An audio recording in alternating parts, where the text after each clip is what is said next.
되었습니다. 내가 만약에 코로나에 걸렸다면 그럼 나는 어떻게 되는 것인가? 아무개 선교사 코로나 걸리다라며 매스컴을 한다면, 그리고 나 때문에 내 가족은 어떻게 되는지, 내 교회는, 내 직장은, 내가 만난 목사님의 교회는, 그 목사님들이 만난 교회 교인들은 어떻게 되는 건지라는 걱정과 두려움이 계속되었습니다. 내 건강도 걱정을 하지만 그보다도 나 때문에 다른 사람들이 피해를 입을 것에 대한 두려움이 더 커지게 되었습니다. 이러한 두려움은 제가 지금까지 한 번도 경험해 보지 못한 그런 두려움이라서 여러 가지 생각을 하게 되었습니다. 언제부터 학교에 갈 수 있을지, 교회에 가서 대면 예배를 드릴 수는 있을지, 앞으로 복음은 어떻게 전할 수 있을지, 내가 과연 선교지로 돌아갈 수는 있는지, 앞으로 선교는 어떻게 감당해야 할 수 있을지, 이런 모든 생각들이 저를 휩싸였습니다. 지금 시대는 어느 시대보다도 불확실하고 불투명하고 불안한 시대가 되었습니다. 포스트 모던 시대, 권위 해체 시대, 절대적 진리 상실 시대, 그리고 바이러스가 전 세계적으로 창궐하는 시대가 되었습니다. 이제는 코로나 이전 시대로 돌아갈 수 없는 새로운 상황을 받아들여야 하는 시대가 되었습니다. 코로나 팬데믹에 따른 엄청난 사회 문화적 변화들이 이미 진행되고 있는 중입니다. 포스트 모더니즘이 주장하는 것처럼 우리는 문화, 경제 시스템을 포함해 모든 것들이 다시 해체되고 새롭게 되는, 한 번도 겪어보지 못한 피할 수 없는 변화들을 강제로 맞이하는 시대가 되었습니다.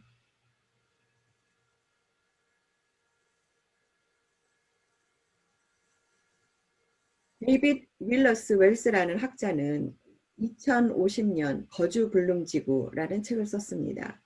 이 책에서 저자는 2050년이 되면 기후온난화로 인해 지구에서 사는 것이 더는 불가능할 거라고 말합니다.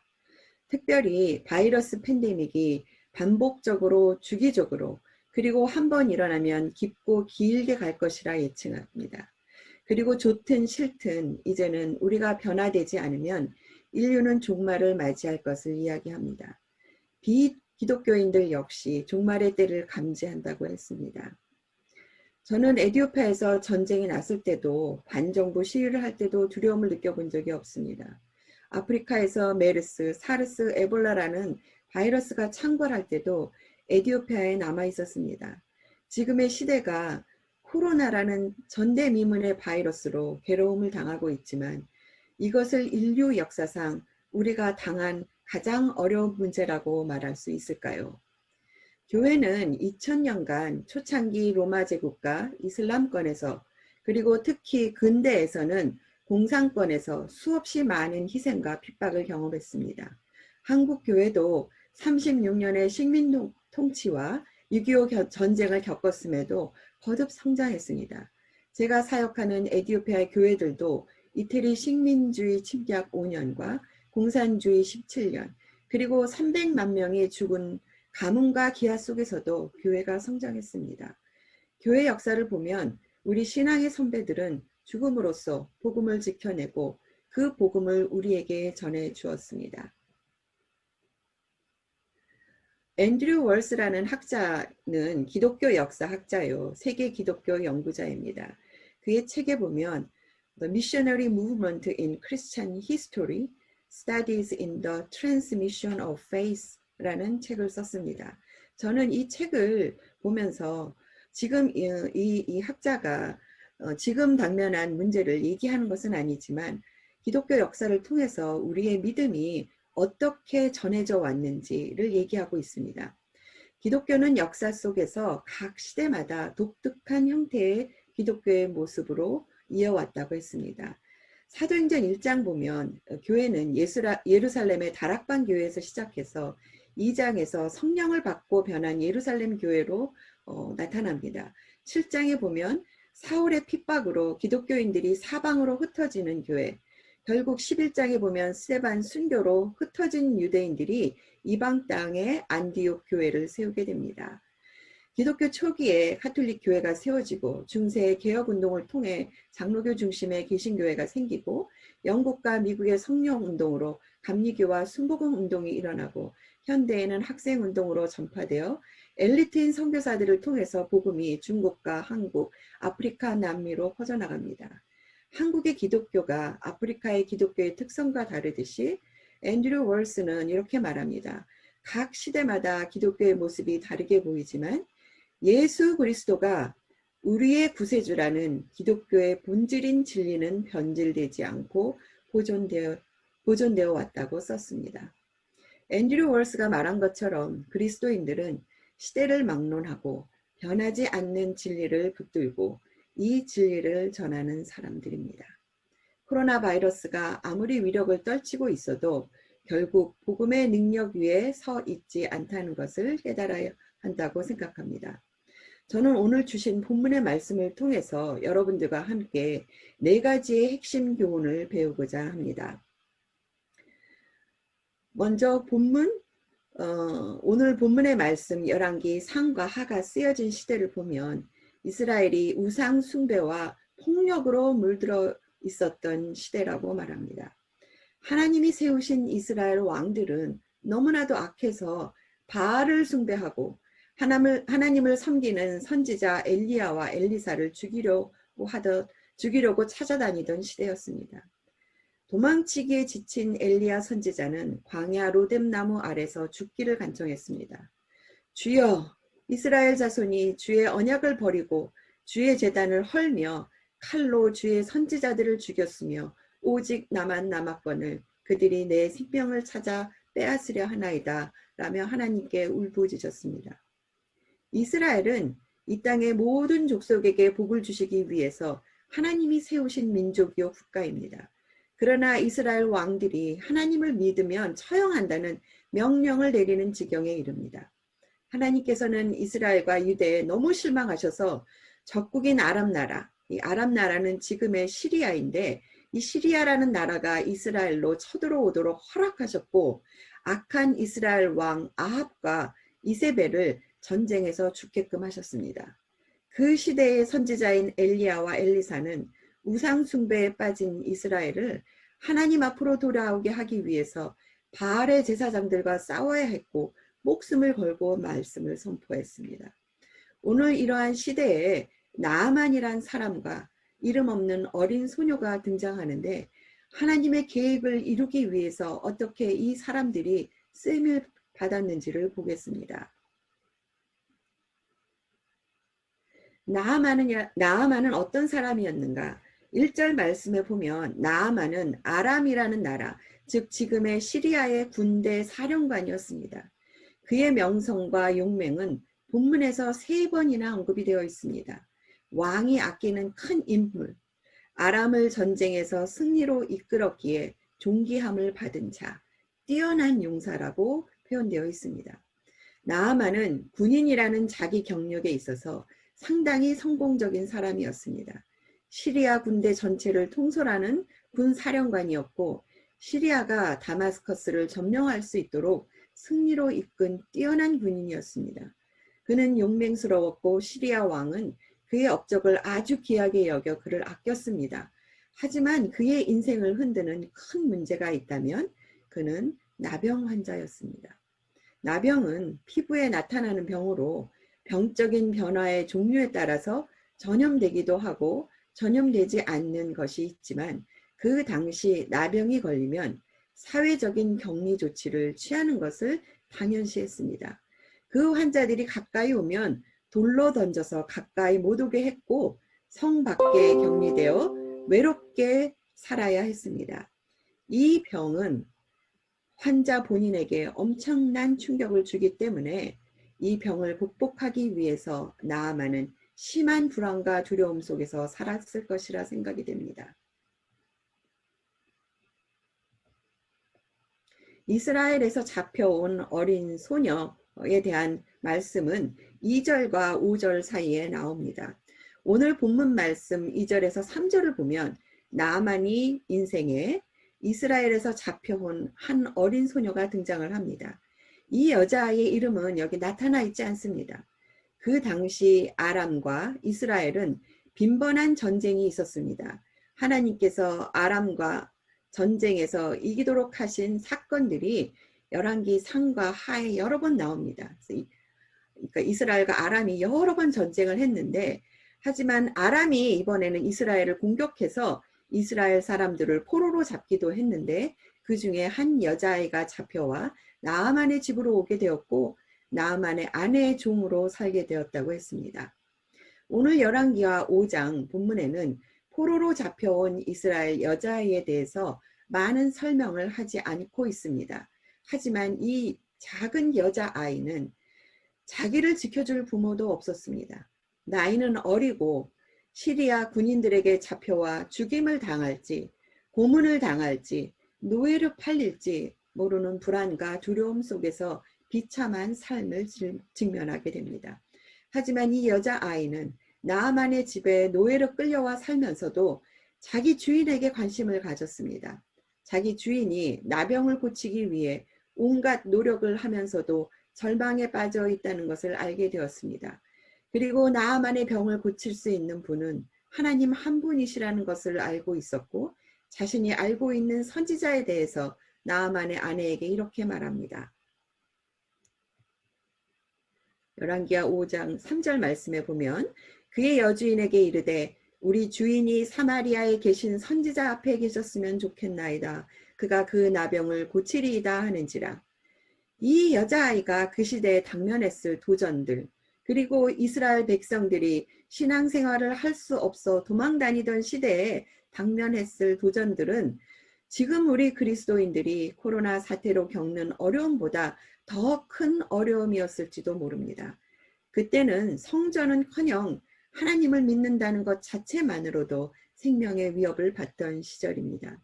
오늘 이 여자아이의 믿음을 보면서 코로나 팬데믹 시대에 우리가 기억해야 할 4가지 교훈을 살펴보겠습니다. 최근에 저명한 신학자 2분이 코로나에 대해서 이렇게 말하고 있습니다. 첫 번째 교훈은 어떤 상황 속에서도 우리는 하나님이 만물의 주관자이심을 믿어야 한다는 것입니다. 최근에 옥스퍼드 대학교의 존 레녹스 교수는 코로나 바이러스 세상, 하나님은 어디에 계실까? 라는 책을 통해서 만물을 주관하시는 분은 하나님이시며 코로나 전염을 허용하신 것도 하나님이시고 그 하나님은 여전히 우리를 사랑하시는 사랑의 하나님이시라고 역설했습니다. 존 파이퍼 목사님은 코로나 바이러스와 그리스도라는 그의 저서에서 하나님은 절대 주권자이시며 바이러스를 완벽하게 다스리고 계신다고 합니다.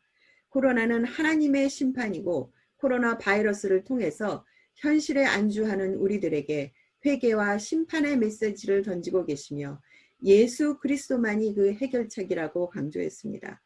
코로나 바이러스가 전 세계에 만연한 이 심각한 상황을 하나님은 헛되이 흘려보내지 않으실 것이며 이 상황은 세계 복음화라는 하나님의 확고한 목적을 이루는 기회가 될 것이라고 썼습니다. 오늘 본문 1절 말씀에 보니까 나아만이 여러 전쟁에서 승리할 수 있게 하신 것이 하나님이라고 했습니다. 나아만은 분명히 이스라엘 백성이 아니었지만 하나님은 나아만을 도우셔서 아람이라는 나라를 들어서 많은 전쟁에서 승리할 수 있게 하셨습니다. 나아만이 쌓은 높은 지위와 명성은 이스라엘을 이긴 대가로 얻은 것이며 이러한 모든 것이 하나님의 계획이었다는 것입니다. 성경에는 하나님께서 온 나라와 모든 사람의 운명을 주관하고 계신다는 것이 계속 언급되어 있습니다. 사도행전 17장 24절에서 25절 말씀을 보면 우주와 그 가운데 있는 만물을 지으신 하나님께서는 천지의 주제시니 손으로 지은 전에 계시지 아니하시고 또 무엇이 부족한 것처럼 사람의 손으로 섬김을 받으시는 것이 아니니 이는 만민에게 생명과 호흡과 만물을 친히 주시는 이심이라. 에스겔서 30장 22절과 26절 말씀에 보면 내가 바벨론 왕의 팔은 들어주고 바로의 팔은 내려 때릴 것이라. 내가 내 칼을 바벨론 왕의 손에 넘기고 그를 들어 애굽 땅을 치게 하리니 내가 여호와인 줄을 그들이 알리라. 즉 하나님께서 모든 인간의 운명을 주관하시며 열방의 나라들의 흥망과 열왕들의 권세도 하나님께서 주관하신다고 했습니다. 또한 호흡과 만물을 하나님께서는 모든 열국의 흥망과 열왕들의 흥망을 통치하신다고 했습니다. 심지어 하나님께서는 내 하나님 여호와를 기억하라, 그가 내게 재물 얻을 능력을 주셨습니다 라고 하셨습니다. 심지어 하나님께서는 재산을 모을 능력도 하나님께로부터 나오는 것이라고 합니다. 오늘 본문의 나아만은 자기의 운명과 자기의 성공적인 삶을 주관하시는 하나님, 그리고 온 세상과 세상 사람들의 운명을 주관하시는 하나님이 있다는 사실을 알지 못했습니다. 오늘 우리가 처한 코로나 팬데믹 상황 속에서 우리는 어떠합니까? 코비드19는 중국의 우한에서 시작하여 한국, 유럽 대륙, 미국, 남미, 그리고 아프리카까지 모두 퍼져서 전 세계가 고통의 시간을 보내고 있습니다. 하지만 우리가 기억해야 할 것은 코로나 팬데믹 속에 세계를 품은 하나님의 계획이 있다는 것입니다. 오늘 본문의 말씀 속에서 하나님은 이스라엘 백성뿐 아니라 하나님을 알지 못하는 이방인 나아만과 그의 백성의 삶도 계획하시고 역사하신다는 것을 알 수 있습니다. 그리고 아람 사람 나아만을 향한 놀라운 하나님의 계획에 이 작은 여자아이가 사용되어지고 있는 것을 볼 수 있습니다. 두 번째로 우리가 배울 수 있는 교훈은 어떤 상황 속에서도 하나님이 살아계심을 선포해야 합니다. 오늘 본문에 나온 작은 여자아이는 나아만과 비교하면 정말 보잘것없는 아이였습니다. 어린 소녀는 이스라엘 사람이었고 나아만은 이스라엘을 전쟁으로 이긴 아람 나라 사람이었습니다. 어린 소녀는 여자아이였고 나아만은 크고 존귀한 자였습니다. 어린 소녀는 잡혀온 포로 노예였고 나아만은 군대 사령관이었습니다. 하지만 놀라운 사실은 그 당시 이스라엘 왕들이 우상을 숭배하던 것과는 대조적으로 이 여자아이는 확실히 하나님을 믿고 있었습니다. 아마도 이스라엘 왕들의 핍박 가운데서도 선지자 엘리사와 엘리야는 하나님의 말씀을 선포했고 그 말씀을 듣고 따르는 무리들이 있었을 거라 생각합니다. 그 소녀는 부모와 함께 그 무리 중에 있었을 수도 있었고 선지자의 말씀을 듣고 선지자를 통해 나타나는 하나님의 능력을 보고 체험한 소녀였을 거라 추측합니다. 적국의 나라에 노예가 되었음에도 하나님이 인생을 주관하시는 분이심을 믿고 있었고 하나님을 입으로 증거했습니다. 하나님은 어떤 상황 속에서도 하나님이 살아계심을 입으로 증거하는 자를 사용하십니다.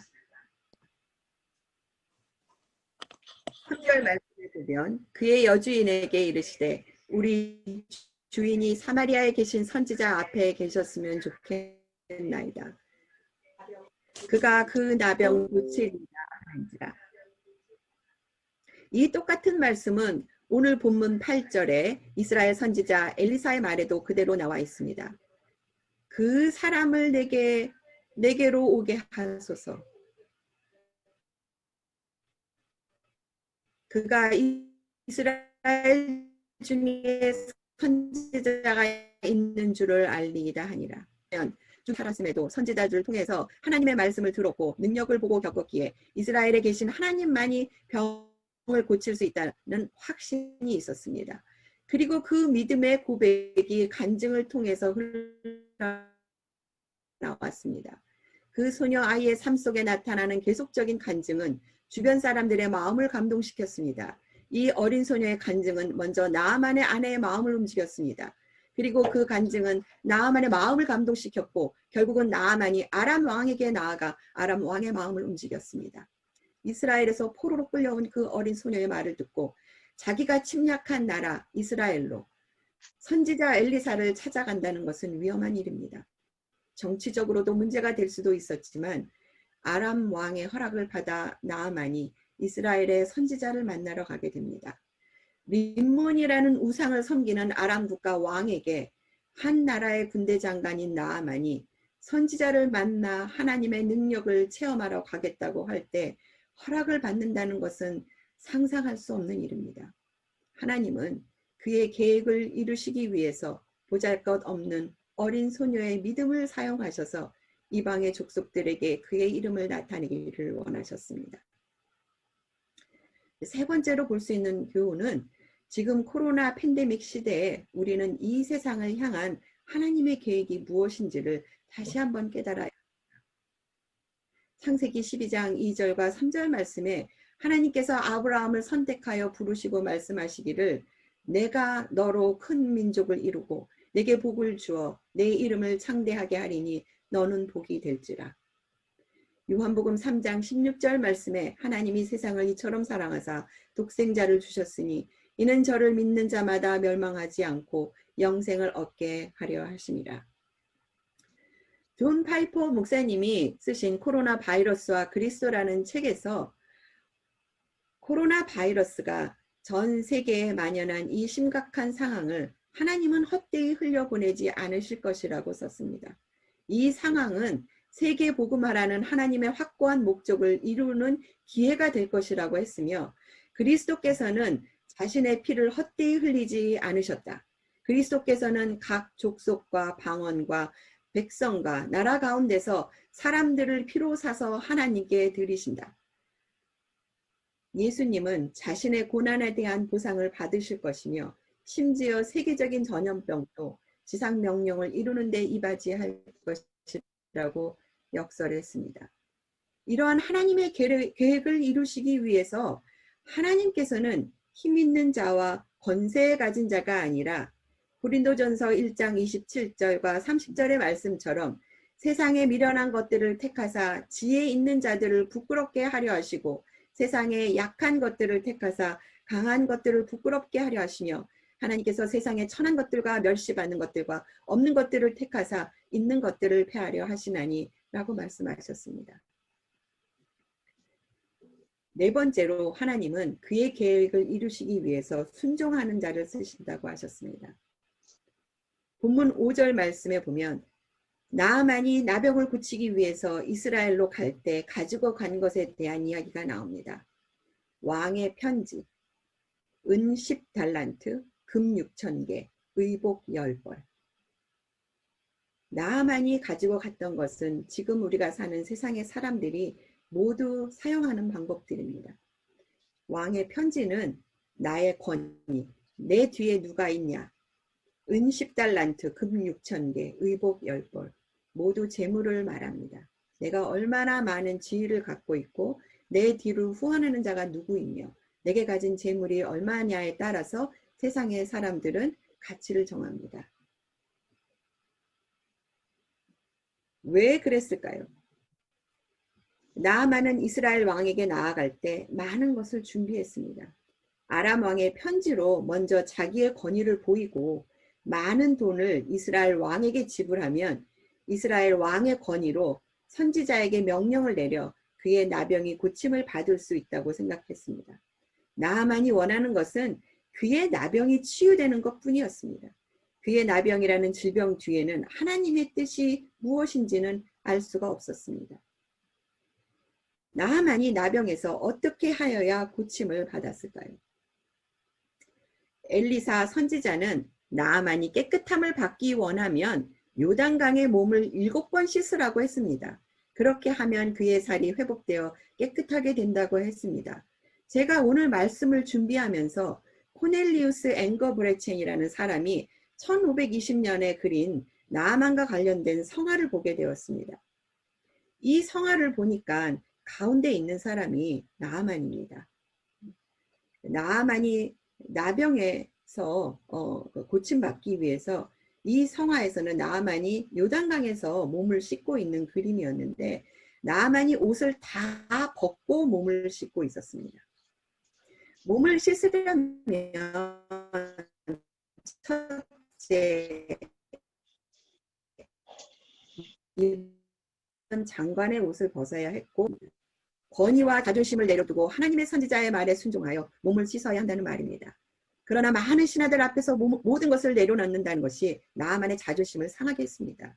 둘째, 몸을 씻으려면 요단강에 들어가서 몸을 씻어야 했습니다. 그러나 요단강이 나아만이 보기에는 요단강이 자기 나라 강보다도 더럽다고 생각해서 들어갈 수가 없었습니다. 셋째로 나아만은 이스라엘의 신을 믿을 수 없었습니다. 하나님이 정말로 자기의 병을 고칠 수 있다는 것을 믿을 수가 없어서 그래서 적어도 하나님의 선지자가 자기에게 직접 와서 뭔가를 해야 병 고침을 받을 수 있다고 생각했습니다.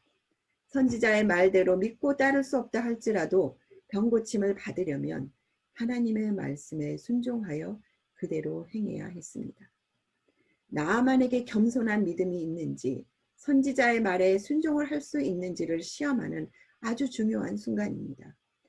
코로나 팬데믹 시대에 하나님이 우리에게 원하시는 것은 우리의 모든 것을 내려놓고 겸손한 마음과 회개한 마음으로 순종하며 하나님께 나아가는 것입니다. 14절 말씀에 보니까 나아만이 이에 내려가서 하나님의 사람의 말씀대로 요단강에 7번 몸을 잠그니 그 살이 여전하여 어린아이의 살같이 회복되어 깨끗하게 되었더라 라고 쓰여 있습니다. 코로나 팬데믹 시대에 우리가 어떻게 살아야 할지 무엇을 해야 할지 모를 때 하나님께서 우리에게 하나님의 명령에 순종하여 믿음의 삶을 살라고 말씀하십니다. 히브리서 11장 8절 말씀에 믿음으로 아브라함은 부르심을 받았을 때 순종하여 장래 기업으로 받을 땅에 나갈새 갈 바를 알지 못하고 나갔으며 신명기 30장 8절 말씀에 보면 너는 돌아와 다시 여호와의 말씀을 순종하고 내가 오늘날 네게 명한 그 모든 명령을 행할 것이라. 결국 나아만은 이스라엘로 가서 선지자 엘리사를 만나고 그의 나병이 고침을 받게 됩니다. 그의 살이 어린아이의 살같이 회복되어 깨끗하게 되었습니다. 14절 말씀에 보니까 그 살이 여전하여 어린아이의 살같이 회복되어 깨끗하게 되었더라 라고 되어 있습니다. 여기서 어린아이라는 말은 히브리 성경에 보면 영보이라는 말입니다. 이 영보이라는 말이 오늘 본문 2절에 나와 있는 어린 소녀, 이 어린 소녀가 히브리 성경에 보면 영걸이라는 말입니다. 영보이와 영걸, 어린아이라는 말은 젠더만 다르지, 그러니까 성별만 다르지 뜻은 똑같습니다. 나아만의 살이 어린아이 같이 회복되었다는 것은 오늘 본문의 2절 말씀에 나온 어린 소녀와 같이 됐다는 것을 말합니다. 이 말은 두 가지의 뜻을 내포하고 있습니다. 육체적으로는 그 피부가 어린아이와 같이 새롭게 되어 나병에서 회복이 되었다는 말입니다. 영적으로는 그가 이스라엘의 포로로 잡혀온 이 여자아이의 신앙과 같이 순전하고 완전하여졌다는 것입니다. 나아만이 육적으로나 영적으로 새 사람이 되었다는 뜻입니다. 나아만이 새 사람이 되었다는 것은 나아만이 나병에서 회복된 후에 그가 고백한 것을 통해서 알 수 있습니다. 15절 말씀에 보면 모든 군대와 함께 하나님의 사람에게로 돌아와서 그의 앞에 서서 이르되 내가 이제는 이스라엘 외에는 온 천하에 신이 없는 줄을 아나이다. 청하건대 당신의 종에게서 예물을 받으소서라는 고백이 나옵니다. 17절 말씀에 보면 이제부터는 종이 번제물과 다른 희생제사를 여호와 외에 다른 신에게는 드리지 아니하고 다만 여호와께 드리겠나이다 라는 고백을 합니다. 나아만은 육체적 나병이 회복되어 고침을 받게 되었습니다. 병 고침을 경험함으로 세상을 주관하시는 하나님이 계시다는 신앙 고백을 하게 됩니다. 그의 신앙 고백은 아람 나라 사람들에게 자신의 병을 고치신 자가 림몬신이 아니라 하나님이심을 선포하는 선교적으로 아주 중요한 순간이 됩니다. 이스라엘 왕들은 하나님을 버렸지만 이방의 림몬신을 숭배했던 아람 사람 나아만은 하나님을 믿었습니다. 오늘 본문의 말씀 속에서 이름 모를 이 어린 소녀는 하나님이 살아계심을 증거하기 어려운 시대에 살고 있었습니다. 선지자들도 하나님을 증거하면 죽음을 당하는 그런 시대였습니다. 그럼에도 불구하고 이 어린 소녀는 하나님이 인생의 주관자이심을 담대히 믿고 하나님에 대해 끊임없이 간증하는 삶을 살았습니다. 이 여자의 간증은 선교적으로 큰 열매입니다. 구약시대의 하나님의 선교는 신약시대와 다릅니다. 신약시대 선교는 사도행전 1장 8절 말씀처럼 예루살렘과 온 유대와 사마리아와 땅끝까지 복음을 선포하는 흩어지는 교회였습니다. 구약 시대에는 이방 족속들에게 가서 복음을 선포하는 형태의 선교가 아니었습니다. 구약 시대의 하나님의 선교는 이스라엘 백성들의 거룩한 삶 자체가 하나님의 영광을 드러내어 이방 족속들이 그것을 보고 하나님께로 돌아오게 하는 것이 하나님의 선교였습니다. 이 소녀의 간증은 구약시대에 처음으로 이방 땅에서 복음을 증거하여서 개종자가 나오는 선교적인 열매입니다.